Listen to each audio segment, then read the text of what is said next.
warroomsports.com. Get that mobile app. Basketball fans near and far, welcome to another edition of Court Vision, brought to you as usual by War Room Sports in conjunction with the Sports Kings. We're here to talk about the 2014 NBA Draft. I'm one of your hosts, Devin McMillan, and I'm at the round table with the homies, B. Austin of War Room Sports. Hello, War Room Sports World, and I have the privilege and pleasure to be in my home studio with my son and wife, and so this introduction is going to be a little different. Ladies who watch War Room, you don't cook like her and you don't look like her. We got Brandon Pemberton from Sports Trap Radio, the hardest working man in sports. Yes, What's up? he is. Fellas, I appreciate the opportunity to be here, man. I've been grinding, I was at Whole Foods earlier and then had to take out my phone and, the line was long and I was in there watching some film on, Dante Exum, and I was very disappointed. So he watches film in the line at Whole Foods. Y'all don't do that. Come on. Yeah, my wife was very upset, man. We got Frank Santos of Sports Kings. I mean, I'm dedicated to draft coverage because I'm a Nets fan. Olivia Pope herself might be president by the time we have a draft pick again. He's bragging. He's bragging because he's in here with the lottery gang. We got Jimmy the Blueprint Williams of War Room Sports, and the Lakers, his squad, are in the lottery. Yes, yes. God. Listen, I really don't even know too much about the draft other than what's going on early. I just wanted to show up with a sky blue polo with the Lakers hat that don't match. You know what I'm saying? Judge your mother. And also give a shout out to Katrina Clayton, my season ticket rep from the Philadelphia 76ers, who already called me and see if I wanted my season tickets. And Katrina, like I told you over the phone, it depends upon who y'all draft and what Melo and LeBron do. Not saying they coming to Philly, cut that out. But just in case they do, I want my tickets, you know what I mean? Because I'm selling them all on StubHub. You can add me. If they come to Philly, Katrina gonna front on you. Because when you call, she'll be like, I don't know what you're talking about. Tickets. And I don't know who you are. Yeah, we don't have tickets. He definitely will. All right, and before we get started, man, I just want to tell everybody out there, make sure you subscribe to the War Room Sports YouTube channel. So if you click that subscribe button, then we don't have to bombard you with advertisements and all that kind of stuff. You'll just know when we drop a new Court Vision or any other shows we have on the network. Make sure you click the like button on this video, and as usual, leave some thoughts in the comment section because we want to hear what you got to say. Maybe we'll get a dialogue started. But let's get right into this NBA draft. The consensus #1 pick, or at least who we in the past few weeks who's come to be the consensus #1 pick, of course, is Joel Embiid, the big man from Kansas. However, his injury concerns, his latest injury required surgery on his foot. He had the back injury that held him out of some games during his year at Kansas. Fellas, do you think with these injuries, do you think it would be a reach for any of these teams in the top three, the Cavs, the Bucks, or the Sixers, to take a flyer on Embiid? Well, the Cavs were never going to take him #1 anyway because that's not in their modus operandi. Their owner, Dan Gilbert, wants to sell tickets. He wants to move merchandise. He wants to make a splash like a major market team. So Embiid it would be more of an old school throwback big, and old school throwback bigs don't resonate with NBA consumers these days. And so without the hype of a wing player or a guard, he's not taking Embiid to build a foundation around anyway, even if you didn't have the injury concerns. Now, my biggest concern with him. So you're saying he don't want to win, he just want to sell some tickets? He don't want to win. He's trying to sell tickets, and if he can win, cool. I mean, that's great. As a part of winning in these days with the LeBron generation is almost like an add-on. It's an add-on to benefit your brand rather than the thing that consumes you. So Dan Gilbert was never taking him. He was looking at out of the two, he's looking at Wiggins, Parker, or Dante. And probably Wiggins, because Wiggins has the biggest social media following and moves the most YouTube videos. He said you based the #1 pick on Twitter followers. That's Dan Gilbert. I mean, Dan Gilbert is trying to move the needle and bring relevancy to Cleveland as opposed to really build a foundation. I'm not real high on Embiid either way. My guy, as far as the pivot is concerned, is Randall. Randall is it for me. He's probably better than Embiid offensively. I'm not knocking Embiid because defense counts a lot with me and rebounding, and I think he will do both of those things very well. But I think Randall is more of the full package and more NBA ready as far as being a throwback, throw the ball in the post, 3 moves and 3 counter moves. That's Randall. Embiid is just 7'2" and from the motherland and that original black, so that's might kind be of more NBA ready, but when his ceiling maxes out and Embiid is still getting it in, that's what they said about some sheep. That's what they said about Austin. I agree with B. Austin about a lot of what he said. I mean, Julius Randle, like Dev said, is probably the most NBA ready. I think you could have thrown him in the NBA last season. He would have averaged 17 and 7. He just looked like a man amongst boys in college.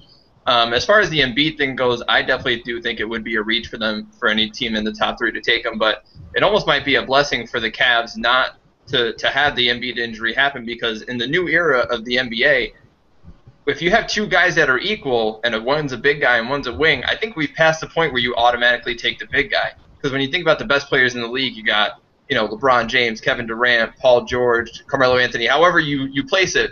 I mean, you probably get to 10 before you get to Dwight Howard, who's probably the best big man in the game still. So I think the way the game's transition, exactly. I think the way the game's transition is, you want a wing player like that. That's your marquee guy. Those are the guys that make the most difference on the floor now. Yeah, 2 things for me with Embiid. Kind of like B. Austin, I wasn't that high on him to begin with, at least not like number 1 pick high on him. But I do see, what the scouts see in him, what potential they see in him. But whether I like it or not, because I really don't, I had this conversation earlier on social media, how it seems like they're trying to phase traditional big man play out of the league. They're asking bigs to do a little bit more. They want them to be able to guard the perimeter. They want them to be able to shoot from the perimeter. They want them to be able to put the ball on the ground, stuff like that. And secondly, his injuries, because we can live with a player who had some injuries. We can live with knees. With modern medicine, we can live with a knee and all that kind of stuff. But feet, especially on a big man, and back injuries, those are the kind of injuries that linger no matter how good your damn doctor is. So it's kind of scary for me, and it would be a little scary, if I was a GM with a top 3 pick, trying to go after this guy. Brandon, what are your thoughts on him? Yeah, I mean, my only concern with him is injury. If there were no injury concerns, I would be very happy to have a guy of his, height, his athletic ability. He can run. He can get up and down the floor. He moves very well. He hedges well off of pick and rolls. Him for his size, he actually can do a lot of things that they want the big men to do now, and he also can play with his back to the basket, and he also rebounds and he blocks shots. But I mean, for me, the only issue I have is injury, and seeing big men in the past with foot injuries and how they're recovering things, it'd be very hard for me to take him in the top 3. Now, if you look at the Sixers took Nerlens Noel last year coming off of ACL, and what I don't get is how people just try to downplay tearing the knee isn't that bad anymore. I mean, you look at the statistics. The doctor tell you tear ACL, it's about a 55 to 60% chance that you tear the other one. So, I mean, if you look at it that way, I mean, the argument. Yeah, because you're overcompensating. That's true. Yeah, I mean, so for people to say, oh, it was okay for the Sixers to take Noel last year and stash him for a year, the argument is with a lot of people, well, if you think that highly of Joel Embiid and you're the Sixers and you're not going to win next year with the hurt and drafted Embiid, stashed him for a year because the recovery is 4 to 6 months, and then after that you still have to get in shape. I wouldn't even think about playing Embiid next year, just like the Sixers had no plans on playing Nerlens Noel. I was just gonna say that. That's the same thing they did with Noel. Noel at February was like, "Yeah, I'm ready. Let me play," and they were like, "No, it's not working. You might fall back. You might win us a game." Yeah, exactly. So I mean, the conversation and debate is here in Philadelphia. do you do the same thing with Embiid? Because Embiid is a better prospect than what Noel was. That is true. Coming out of Kentucky, and Noel would have been -- 1 last year in the draft. If you look at it now, the draft wasn't that strong last year. No. Yeah, see, for me, I think I ain't gonna front. We're probably spoiled as consumers. We fall into that way of thinking because these days you think, all right, somebody tear an ACL, you send them to Dr. Andrews. He gonna do whatever magic or illegal stuff he does. Everything's gonna be all right. Then you put your shoulder in your knee, and you're gonna be good. You and B. Austin made a good point about overcompensation. You can end up hurting the other knee because you're doing too much to rehab that knee. I still, even with all that said, I still feel more comfortable these days with ACL than a big man with fractured feet. That boils down to your belief in that mystic place in the German mountains where Kobe goes to get that whale blood and sea donkey sperm put on his knee. And you think that's magic, but he's not giving that information away to just everybody to get their knee fixed. So. Yeah, you saw what happened to him a couple years later.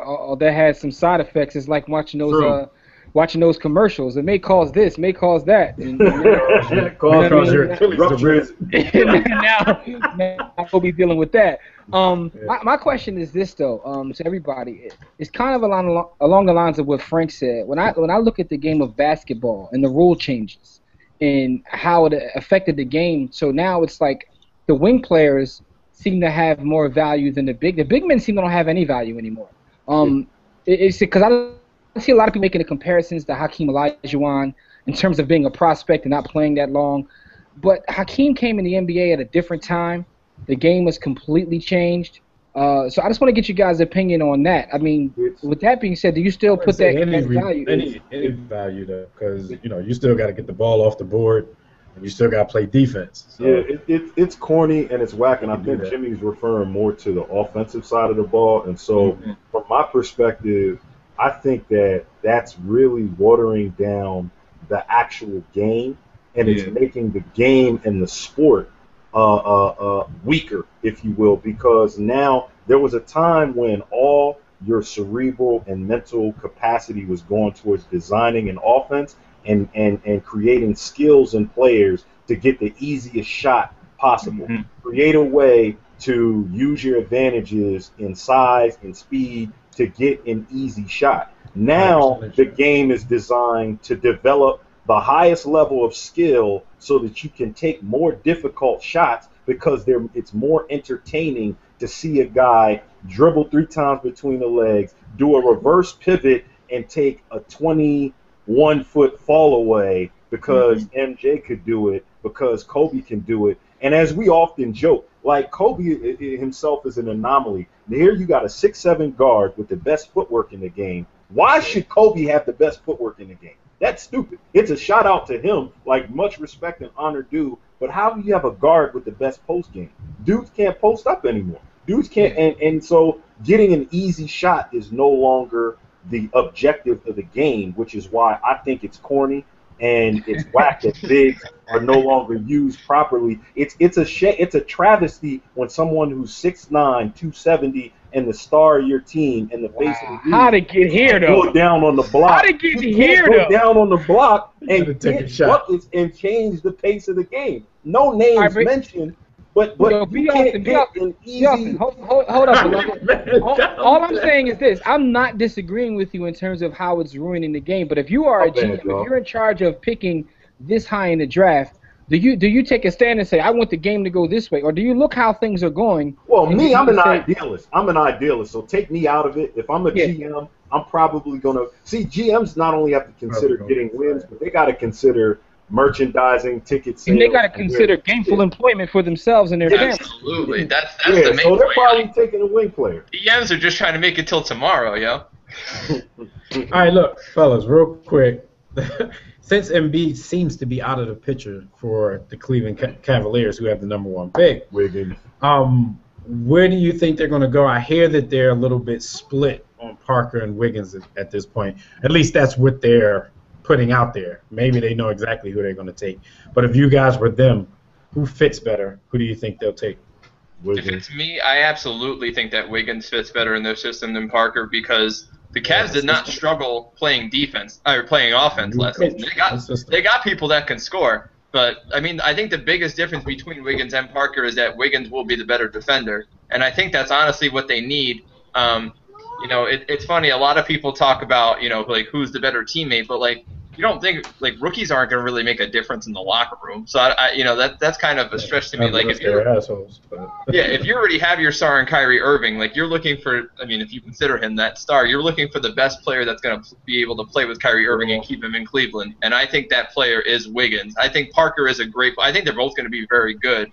But I think as far as Cleveland's particular situation, they need more of a defender, more of an athlete, and I think Wiggins is that guy. Frank, you make a great point. When you have a tremendous athlete, he can make more of a difference and have more of an impact on the game without having the ball in his hands. And Parker's the type of guy, he needs the ball to be productive. He's not going to do much, you know, athletically. He's not a bad athlete, but he's not the athlete Wiggins is. And Lord knows in Cleveland, they have enough ball stoppers. No Michael Sam. They got enough ball stoppers. They don't need to add one more to the mix when you got Waiters, who they probably won't be able to get rid of next year, and you got Kyrie. So they're taking Wiggins for all the reasons Frank said and the social media and move the needle. B. You know what? I like both players a lot, and you know what I mean. I like Wiggins. I like his defensive potential. He's an elite athlete, top level athlete. You know what I mean? Andrew Wiggins is, and you know, 2 years from now, once his body fills out, you know what I mean, and he's 210, 215 pounds, and you look at his length and athleticism, he can be an all-league defensive player. You know, the NBA game is a more open game. He's going to flourish in the open court. He does need to polish up his ball handling, become a more consistent jump shooter. But I do think that he works well. He'll fit in well with Cleveland. I mean, Jabari Parker, in my opinion, you look at the prospects on my board, and I'm looking at it now, Jabari Parker and Randall are the two most NBA-ready players, in my opinion, when you look at a skill set of a player coming in. Jabari Parker, you know what I mean, up to this point, you know what I mean, you looked at Jabari Parker, you watched him play in 9th grade, and he was like this 6'4" fat kid. You know what I mean? He looked like Charles Barkley. He was this chubby guy. Then he broke his leg during the senior year in high school. He came to Duke. And, you know what I mean, frankly, he wasn't in great shape. You know what I mean? You look at him now, from the end of the season till now, he shed 15 pounds. We know what kind of offensive skill set he has. You know what I mean? Yeah, he's a polished guy. I mean, he can. He'll be able to spot up in the corner and shoot. He can post you up. If you put a bigger guy on him, you can play him at the 4. You know what I mean? As a stretch 4, you just put a bigger guy on him, he's going to take him off the dribble and murder him. Yeah, but he has a lot of mellow skill set. He's got a lot of mellow skill set. I automatically root for him because he's a fat guy, highly skilled, and not an athlete. So he's my top. I'm rooting for him. I don't care about Wiggins because he jump high and I can't relate. Yes, you know what I mean. But I do think Parker, when you look at Cleveland's deficiencies, because Kyrie Irving plays no defensive at all. Deion Waiters, I love him to death. That's my young boy. Deion Waiters didn't play defense, you know what I mean, when he was 12 years old. You know what I mean? Deion Waiters plays no defense. They need players that we was talking about this during the season on Facebook. They need players that can fit those guys. Weaknesses. Yeah, that's going to be able to. They got to cover them up. Exactly, because both of them, whenever you can't play Waiters and Irvin together. Yeah. You know what I mean? PSP all day, hashtag Philly support Philly. But Deion Waiters is gone. He's up out of there. Because Kyrie is the face of the franchise, and Deion is a cool 18, 5, and 4 for somebody, but not on a team that's already got a ball-dominant PG that ain't interested in defense either. You know what's funny is that from all your descriptions of like what Cleveland needs, it sounds like one guy that would have been perfect would have been Luol Deng, which is the guy that they got last trade deadline. And like he got in that locker room, and he looked around, and he gave him the Russell Westbrook. He's like, nah. You're not gonna be able to do it. You see, this Mike Brown. Never mind. I'm gonna leave Mike Brown alone. I think it would be Wiggins as well. Kind of like what Frank was talking about with the wing player versus the big man if two players were equal.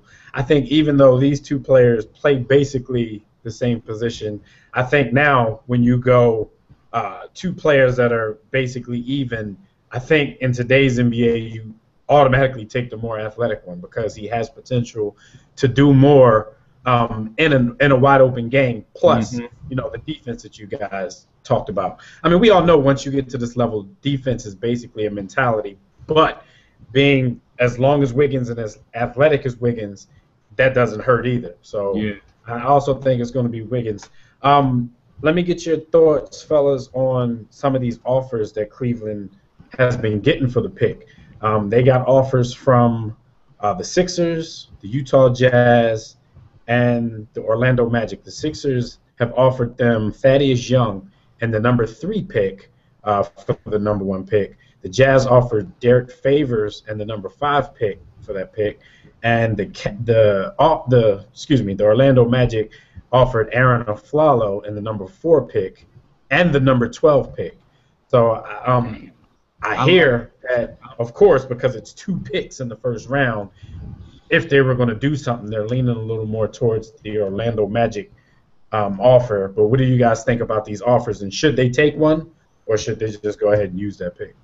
I like the Orlando deal actually more than any other deals because Aflalo, one, we know Aflalo can play. 2, since he's came to the league, he's been one of the better defensive guards. 2 guards and small forwards in the draft, and then you still getting the 4 pick and the 12 pick. I mean, you might be able to package the 4 and 12 pick and get Kevin Love. Yeah, they could package this, get veterans, or they could still be in the Embiid sweepstakes. If he falls, I don't know if he'll fall to 12. But listen, man, I just want to say, man, it's a lot of it's a lot of great offers that you just named. Shout out to the chicks that's going to watch this and make me an offer. But I definitely think Orlando is the best one that you named.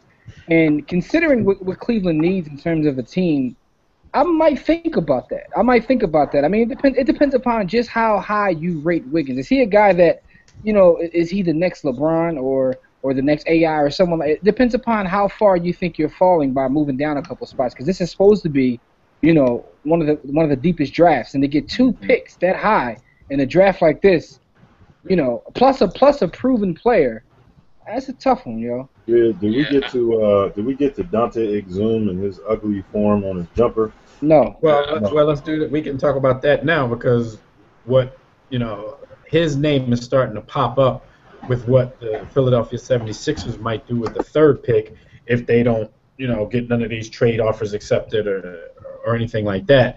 Where people are starting to say Exum, maybe still Joel Embiid at that number 3 pick.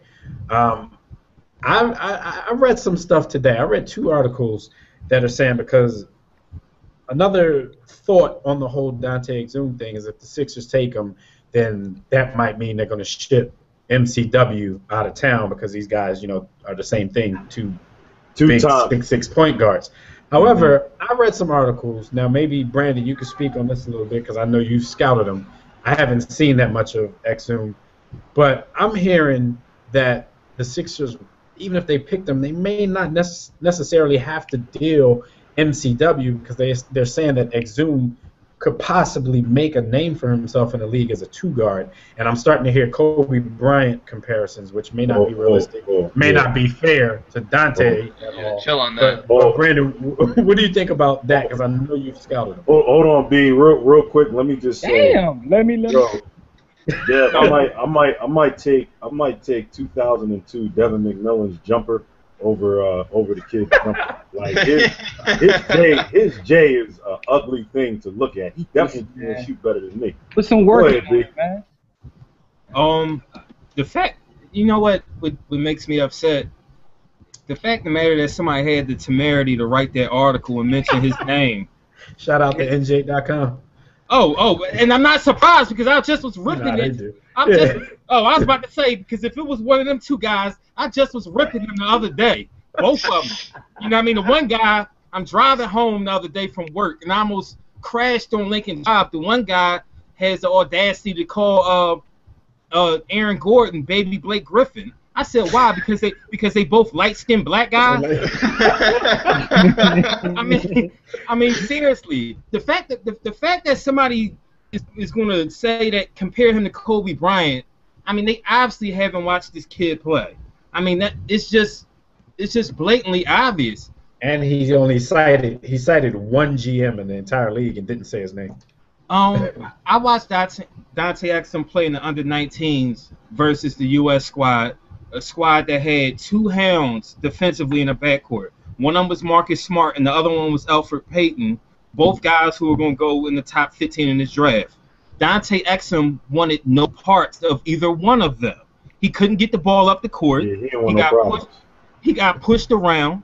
He wanted no parts of these guys. The guy had an opportunity to come here to play high school ball. He had an opportunity to come play college ball from whomever he wanted this past year and didn't want to do it. The guy hasn't played competitive basketball since January. Him and Marcus Smart were supposed to go one-on-one the other day, and he wanted no parts of that. He wanted no parts of that because Marcus Smart already trashed him in 2013. I want no parts of Dante Exum. At this point, that's probably a smart move, though, because people already have this guy in the top 3 if Embiid's not going to go. So that's probably smart because he probably wouldn't do anything to expose the deficiencies that he might have. So, right, he had to keep the mystique. Like that's the same reason why you're saying he didn't come to college because if you're already projected to be a top 5 pick, you don't want to come here and have people see your game because that might change. I remember the Nike EBYL under 19s and seeing that. Yo, he could not do anything with Marcus Smart at all. And he's more of a, how do I put it? He's not really a point guard, but he's definitely not a 2. That, of course, could change. Tweener. He's a 6'6" combo guard who makes good plays, and it's all based on the drive. So if you're dealing with an NBA mind in terms of coaching, when you see MCW and him on the court, in the backcourt at the same time, all you're going to do is pack it in and play zone and dare them to shoot. You're going to treat him like Kobe used to do Rondo? Yeah, that's exactly what they're going to do. They're going to be like, and then the Sixers will have to depend on James Nanali to shoot from the corner. My man Dustin called Dante Exum a 6'6" Eric Snow. As a Sixers fan, though, whether they take him or not, I really hope they don't get rid of MCW. Not this quick, man. At all. There's been a chance to see if it was if it was an anomaly or if it was real. I would think it would be too easy to give up on him for an unknown. I hear Dante's IQ is off the charts, but I think the advantage to getting rid of MCW is that if the Sixers know something that maybe we don't know, whether it's injury history or just maybe they saw bad. We know that it should be in Turkey. Let me finish. You guys can go back and watch the court vision. Oh yeah, I trashed MCW. Frank's trying to send him to Turkey. Better learn a foreign language because he's playing overseas soon. I called him Michael Carter Farmar because I thought he was going to win a championship in Turkey. But besides that, what I'm trying to say is that if you know something about MCW, whether you saw bad habits or whatever, he's not going to have higher value than he does at this point right now. He just won Rookie of the Year. So if you really don't think that he's that guy, that he's that point guard, this is the best time to deal him if you're going to, because I don't think his stock can get any higher than it is right now. This is true. I agree with that logic because I mean he did win Rookie of the Year. He's light skinned, so he's if you guys would just not trash me when I start talking, you know my point. Because we gotta bring that up every time we mention him. Any success he has, you'll hear about it. Michael Carter Farmer, that's my dude now. But anyways, to Exum. And to go back to actually the original question about the choices that Cleveland has, I definitely agree that the Magic is the best choice, the best trade value. But if Cleveland thinks that Exum, Wiggins, and Parker are pretty much inseparable, like if you think all 3 of them are going to be superstars, I think the Sixers offer is the best offer because I think Thaddeus Young is the best player out of Derek Favors, Aflalo, and Thaddeus Young. And, I mean, Lord knows we need to free Thaddeus Young. Man's been stuck in Philly for like 3 years. Hold. You take Young. Go ahead, Brandon. You think Thaddeus Young is good? You think Oh, absolutely. he has no position? I mean, he's better than Aflalo. Aflalo actually has an NBA spot. Thaddeus Young, and shout out to his wife who trolls me on Twitter. Thaddeus Young is a decent role player. Aaron Aflalo is actually a piece. Aaron Aflalo actually has a position. Thaddeus Young is an okay player. Can't create his own offense. I don't think he has to. Not though. a good defensive player. I mean, he's a good. I think in the right situation, in the right situation, he can be a Sean Marion type player, like what Sean Marion did in successful situations on his championship and successful teams. I think Thaddeus Young brings that skill set. That's a very big That's pair a good. of shoes to fill. That's a good comparison. Now, Thaddeus Young's not a guy that's going, create his own offense. Like, you're not going to run plays for Thaddeus Young. You know what I mean? Right. Now, he'll get the ball off the glass. Obviously, we know he can run, jump, finish at the hoop. You know what I mean? I wouldn't say he's better than Aaron Aflalo. Well, I mean, you might just compare it's the definitely age. close. Yeah, compare it's the definitely age close. thing, maybe. I mean, I think Aflalo is going to give you. I mean, this is you go to intangibles like locker room presence. Aflalo is probably going to give you more veteran presence, veteran leadership, but it depends on how much you're willing to put stock in that. Mm-hmm. But all right, so remaining top 10. Well, we know the 76ers have 2 picks. And if they play their cards right, they can come out of this draft with 2 pretty good players. Is there any chance whatsoever that you got? Because I've seen it on some mocks, but all the mocks are changing now because of Embiid. Is there any chance Randall slips to 10 and the 76ers can pick him up? No, Lakers addition gotta to take whatever him, they B. I would be very surprised if Randall slipped to 10. If the Sixers was able to come out of the draft with Randall at 10, I would be very happy. I would be very happy because a lot of people, it's this notion, he has short arms. Well, if you go look at all the measurements of the power forwards that was at the combine that's in the draft, I mean he has a longer wingspan than Aaron Gordon. I mean, I'm actually not worrying about somebody's wingspan, so I'm going to draft a guy with a 7'5" wingspan that can't play. That's no end, yo. The measurables they look at just drive me crazy in every draft. Yeah. I mean, same thing in the NFL. It's like the Y'all didn't see what Kevin Willis did with Tyrannosaurus Rex arms? Come on. I mean, at the end of the day, when you watch Julius Randle, he's a guy. He's a legit 6'9". He measured in at 6'9" in shoes. Again, why they measure people without shoes when you play in shoes makes no sense. Talk to Hey, him. me, man. Hey, if your shoe come off, man, and you can't get a timeout, you gotta block. They gotta see how tall you gonna be on the block, man. I'm a pessimistic, typical Philadelphia sports fan. So I'm just gonna go ahead and reach out to my fellow Sixers fans as a fan and just shoot all of that down. Understand that we're gonna end up with maybe best case Zach Levine or Levin or whatever his name is. Levine, and I'm cool with that in a sense because I need some shooting. Like right now, other than James Nanali and Casper Ware, we have no shooters that can hold it down when MCW comes off. And they're not even shooters. All right, so let's get Brandon's mock of the top 10 picks of this draft. Who you got on your board? Starting out at 1 for Cleveland, I gave them Andrew Wiggins. As we discussed earlier, I think Andrew Wiggins would be a perfect fit as a athletic wing defender with the potential to possibly be somewhere between a 17 to 20, maybe 21 point scorer. But I definitely think he has the capability to be an effective two-way player in the NBA. Possibly. Yeah, and that was a comparison. I wrote my scouting report, Paul George, Rudy Gay, that type of athlete, but hopefully for his sake, more towards Paul George than Rudy Gay. Absolutely. Number two with the Bucks, I gave them Jabari Parker. They're in a position in which they need just the best player available. They don't really have a lot. So I can be mad as hell. Jabari Parker would be upset. He'd probably be in a position like Vin Baker and Glenn Robinson was with the Bucks. No, they said Jabari wants to go to Milwaukee. He must have forgot Larry Sanders and O.J. Mayer on the team, though, when he said that. Oh, my God. He's just saying that. He's just saying that. It's a complete disaster in Milwaukee, but that's why I got Parker. Now, at 3, not a fan of Exum. Kwame Fisher-Jones, my guy who does a show here in Philly, wants Marcus Smart at number 3. I'm not going. I'm a fan, but he can't go that much. I'm not going there either. I'm willing to take a on Joel Embiid at 3, stash him for a year, and see what you have with him going in the year. By yourself. That's we getting LeBron, man.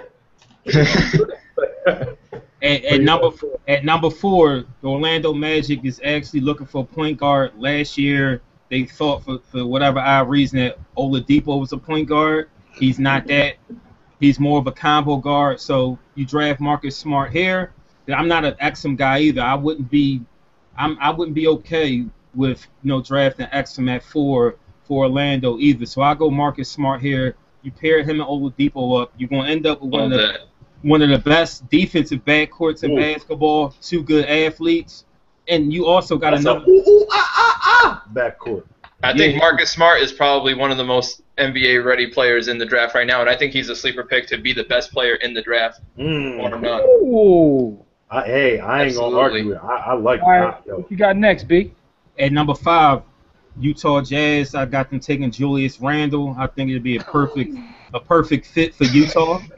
Jimmy upset.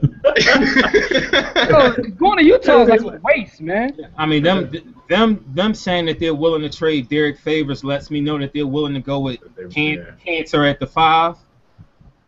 And, Julius Randle, I mean, his first year in the NBA, I could see him averaging 14, 15, 8, 9, 10 rebounds a game. I like Julius Randle. I think he's NBA ready. And, once he figures out those angles and he learns that he's a crafty lefty and, regardless, get to your left hand, use some pump fakes, he's going to be a guy that's going to get to the foul line.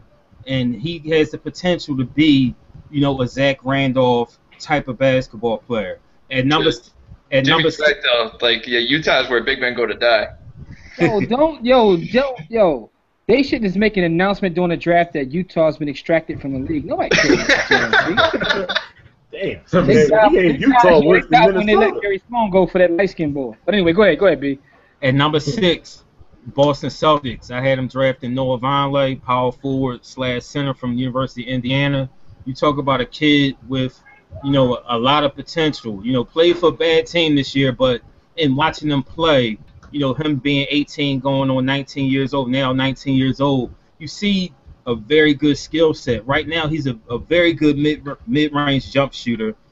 As the season went along, he was getting better playing with his back to the basket. He defends. He's long, pause.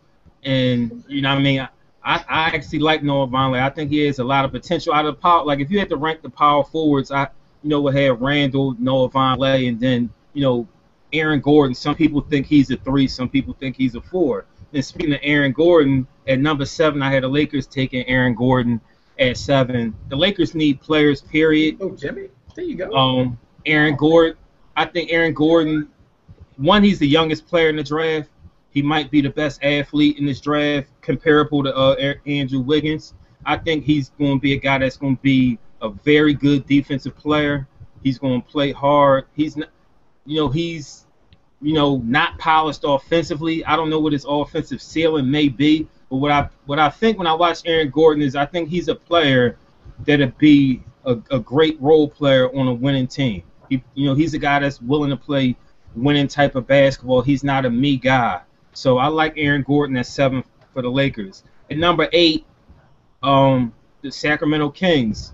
There's a pretty good opportunity that Isaiah Thomas might not be there for long, being as though he was he was the last pick in the draft when he got drafted, and he's turned himself into a player that's going to have the opportunity to score big-time payday in this league. So there's a chance that Isaiah Thomas might not be there. They drafted Ray McCallum, who came on during the last 15 to 20 games last year, and I think McCallum is a decent player, but this could be a spot if they don't trade this pick, which Frank, referred to earlier that, most likely they will do. If they don't trade the pick, I could see them taking a flyer on Dante Exum here at number 8.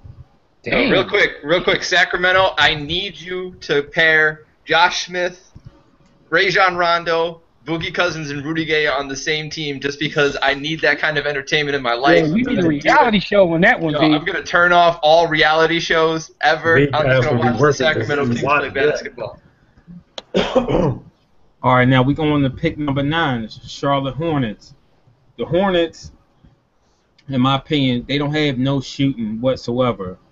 You signed Jefferson last year. It made you a playoff team. So, in my opinion, like when I watched them play, you know, they had Kemba Walker, who's not a knockdown shooter. Gerald Henderson, no knockdown shooter. Michael Kidd-Gilchrist couldn't hit a bull in the ass with a pound of rice.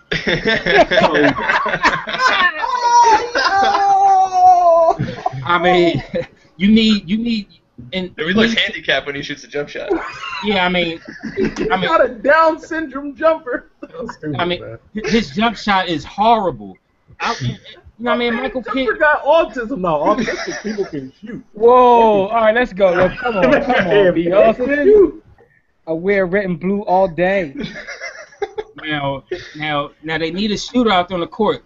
Doug McDermott would be the pick for me. Do I think McDermott is a starter in this league? No, I don't. But there's points in the game in which you're going to add substitutions. You're going to have to space the floor out, allow Kemba Walker to get in the lane, and you got a player that demands a double team. Al Jefferson is going to get double teamed. He's going to get double teamed, so McDermott will flourish in a situation in this league in which there's a player on the court that's going to get double team and draw a lot of attention. Is McDermott going to be an all-star? No, not at all. But he has one NBA skill that he does very well. You leave him open, he's going to knock it down. You know and what I mean? think you bring up a great point too, Brandon, because I think that's the best situation team-wise, and I think he plays in the right era to actually succeed as the stretch four becomes more of a thing. I think he's got the best shot than anybody prior to him with the same skill set. Yeah, that's one of those skills that keep you in the league for 12, 15 years when you're not a superstar. Yeah, you're like, do some of the league. Rebounding, defense, and shoot. Hitting open jumpers is going to get Ray Allen in the hall.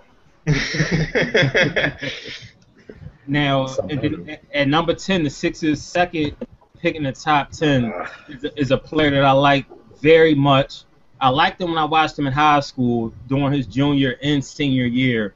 And, you know, he was in a situation at UCLA in which he was playing out of position. He wasn't allowed to play on the ball because the coach wanted to let his son, who couldn't play, be the backup point guard.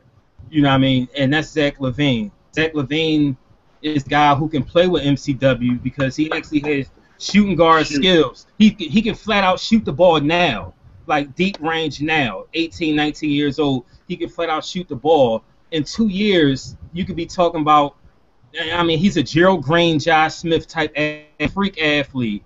You know what I mean? I watched him work out, and he just, you know, casually running up and down the court, then just all of a sudden, I'm going to decide to put it through my legs without no effort and dunk the basketball. He can handle the ball. He got NBA size, athleticism, length, and then there's big-time potential with LaVine. I really like this kid a lot, and I would be very pleased if the Sixers took him at number 10. Yeah, Brandon wasn't kidding about not liking Dante Exum. He never was top 10 at all. Yo, Get him out of here. Get him out of here. He had him at 8, though. Did you say at 8? Yeah, I had him at. Thoughts, fellas. Oh, my bad. I didn't catch him at 8. I thought you took He somebody had him else. at 8. Maybe Frank the one who really don't like it. we can call him Dante Exum Farmar. You're going to get the MCW. Closing thoughts, fellas. We all know Carmelo opted out of his contract with the Knicks. LeBron opted out of his contract with the Heat. Their names is being floated around as a package deal because, you know, the insiders are saying LeBron is interested in playing with Carmelo. So a lot of teams are they're trying to put themselves in position now to make a run at one, if not both of these guys. And I think that could potentially affect the draft. Do you guys think anybody in the top 10 has a legitimate shot at these guys in a way that it might, you know, affect the draft in the top 10 picks that we just talked about? I'm gonna let Jimmy, soak it for a minute, because the only team I think that actually has a chance is the Lakers, and I know he's probably like concocting some scheme, getting Phil Knight on board as Jimmy will do, trying to make it happen. But realistically, I don't think so. I don't think it affects the draft that much. As the only thing I think it affects is I think a few more teams won't be buyers trying to buy into the first round as we think, because I think a lot of them are instead going to try and go the alternative route and try and get Melo and LeBron and all these other free agents if Bosh opts out and all that stuff. But I don't think it'll be a noticeable effect on the draft. Yo, I just think it's funny how they're marketing themselves as like Marty Jannetty and like Shawn Michaels. And this is how we're coming to town, man. You know what I mean? Like, so I think that's hilarious. And I also want to see the effect it has with Chris Bosh and also D Wade. D Wade, but stay there and get the chicken. D Wade, but stay there and get the chicken. Yeah. If Wade opted out, he's stupid. I mean, they may come as like a quartet, like Boys and Men or something. Like, look, all four of us are going somewhere. In sweaters. In real Wade, put they tight sweaters on. Opts out, man. They might renegotiate him down to like $5 million. Yeah, he might get divorced. Mid-level exception. He has a nice check coming. All right. B&B, y'all closing thoughts? Yo, man, I just got to see all this lack of competitive greatness go away, man. All of this, yo, can we play together? Yo, I got my 5. I brought my 5. Yo, I'm not picking nobody up. I brought my 5. Yo, that's my homie. I'm going to pass him the ball. No, pass me the ball. Yo, man, go beat up on question somebody. about that, though. Because that's the ironic thing. Like, all of LeBron's homies are the best players in the league. Why ain't none of his homies bums? Like, why you want to play with Aaron Newble or somebody? Get him back in the league. Like, play with one of them dudes. Yo, man, because the bums be knocking his mom. The bums people hang with rich people, poor people hang with poor people. I get it. Yo, all I'm saying is this, B. Austin. You talk about competitive greatness, man. What makes you think these guys even care about that? The thing is, obviously they don't. As fans, we care about the game, the purity of the game, but yo. It's like the business side is taking over, sort of how it does in all sorts of entertainment and arts. These dudes don't care about all that stuff you're talking about. Yo, LeBron's just trying to be the best man at everybody's wedding, get to that free bar, and just. LeBron told y'all when he started, I want to be a billionaire. He don't care about chips. I mean, I think he cares about chips because that's a part of it, but I think he cares. That's why he's trying to make the chips as easy as possible. So only in how the chips can add to his net worth. That's pretty much it. Right. Yeah, he not gonna let the MJ stuff. He's talking about he said I don't want to be MJ. I'm trying to be Buffett. Y'all can keep the whole MJ thing. FOH. Brandon, what are your thoughts? Will it affect the draft any? I don't know if it affects the top 10. I mean, the Chicago Bulls may have an outside shot of getting one or the other, or maybe both, so they say.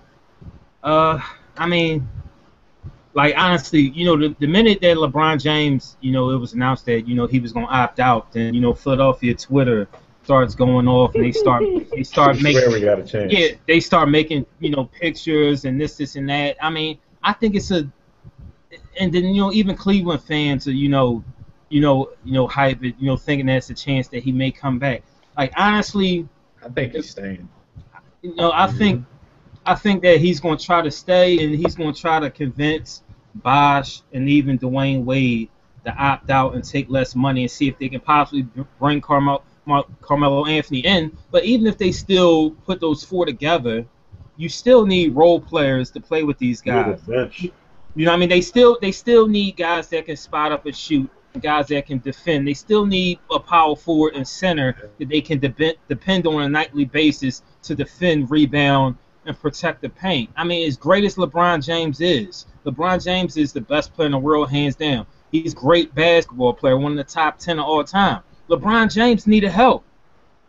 You know what I mean? He needed help. Dwayne Wade is done for. He's a shell of himself. He's one of the top 5 shooting guards of all time, but that day, when he was a junior at Marquette and he decided to get the meniscus removed, that knocked 5, 6, 7 years off of his career. Now he's done for. He's a shell of a shell of a shell of himself. Yo, Yeah. I got You see, a theory you to see, throw out there real quick because I could Derrick probably Rose. Like, no, fix that. I ain't removing shit. Yo, I believe in all conspiracies. I think that the league wanted LeBron to opt out. He may not go anywhere just because now this is what everybody's talking about. LeBron, where's LeBron gonna go? Every fan base is excited because they think they have the opportunity to get the guy, but he probably won't go anywhere. So I think Adam Silver, shout out to you for doing this, yo. He's like the Vince McMahon. He's Vince McMahon right now, yo. Yo, Jimmy, even my Brooklyn Twitter. Even my Nets Twitter was going off like, yo, if we move Darren here and everybody, you got like 170 million in payroll. You mentioned it offline about how Atlanta has no money, but Atlanta's still like, yo. I just want to speak to my Sixers constituency, man. Look, fam, we got a better chance of seeing Mo Cheeks, AI, Daryl Dawkins, Dr. J come back and suit up for us in 2014 than we do in getting LeBron James. They're not going to get the Rockers? What if they get both of them? Nah. How did Genetic and Shawn Michaels? Yeah, it ain't happening. Right, so, yeah, we'll see. I think Jimmy has a point. You know, it's kind of like, you know, the NFL has found a way to basically take over the whole calendar. The NBA was like, we might not be able to take over the whole thing, but we want people to talk about our league during the offseason. It's that new wave now, the opt-out wave. We're not going to let LeBron sit down for another decision because we don't want our best player hated so much again. You know, all of that hate still hasn't worn off, but it's definitely a way to keep people talking about the NBA. So look, everybody, the NBA draft will be here on Thursday. So, you know, we'll see how all of this shakes out. It's been a good one, and for all my homies, B. Austin, Brandon, Frank, and Jimmy, I'm Dev. This has been another episode of Court Vision, of course, brought to you by War Room Sports in conjunction with Sports Kings. Make sure, real quick, you check out warroomsports.com for everything you need, sports-kings.com. And Brandon, tell them a few of the places where they can check out some of your work.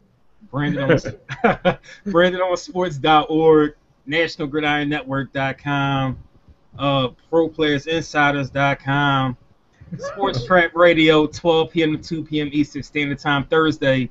And today is Tuesday, right? Yeah. I got something to do today. Oh, yeah, tonight, 9 p.m. to 11 p.m., National Gridiron Network Weekly on NationalGridironNetwork.com. All right. And you can also check out Sports Trap Radio syndicated on the War Room Sports Podcast Network. That's WRSPN.com. Like we always tell you guys, don't accept mediocrity.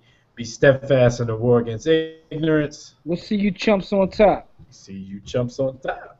Kuwait is the war room with 5 nights at the round table. 5 Philly guys, diversified.